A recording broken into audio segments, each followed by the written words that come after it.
Hi everybody, this is Adrian, your real estate agent. If you have ever bought a home before, you know that at some point you had to make a decision on that home because it's not always going to be 100% perfect. It might be at 90%. You might have not liked that it had an extra room, or you might have needed that extra room, but at the time the budget didn't allow that. You couldn't qualify for that much in those days.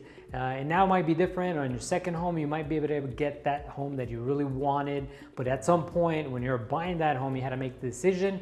If it didn't have that driveway that you wanted, if it didn't have the pavers, any of the above, at some point you had to make a decision and move forward with it, because if you didn't, then the home was gonna go most likely to just the next buyer.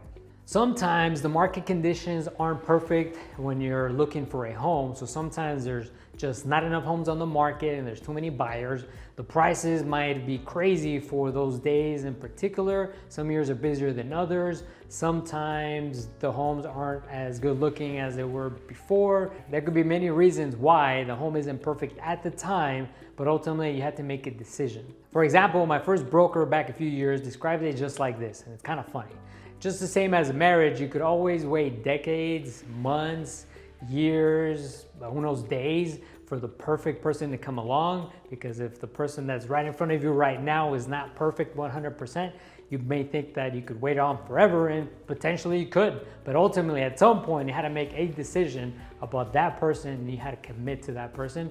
And it's kind of very similar with a home. You can shop on forever, but eventually you're gonna have to make a decision and decide on that home. Because if you don't, that home's gonna just passes by and it's gonna have a happy life with a different family. And something important, if you're renting right now and you're comfortable in the home that you're in, and that potentially is a home that you could really be comfortable in, why not buy it? So that's just something to think about, because when it comes to shopping, you're eventually gonna come into that situation where you might have a home that's almost close to enough of what you wanted, but you're gonna have to make that decision. Because if you don't, it might just pass you by, and then you're gonna have to wait along for the next one to come. And there are always gonna be more homes, so you just know that, but you're gonna have to make a decision at some point. If not, the prices are gonna keep increasing, interests are gonna change, there could be a variety, a whole bunch of different things, so you're gonna have to make a decision and just move forward. Signing off, this is Adrian, your real estate agent.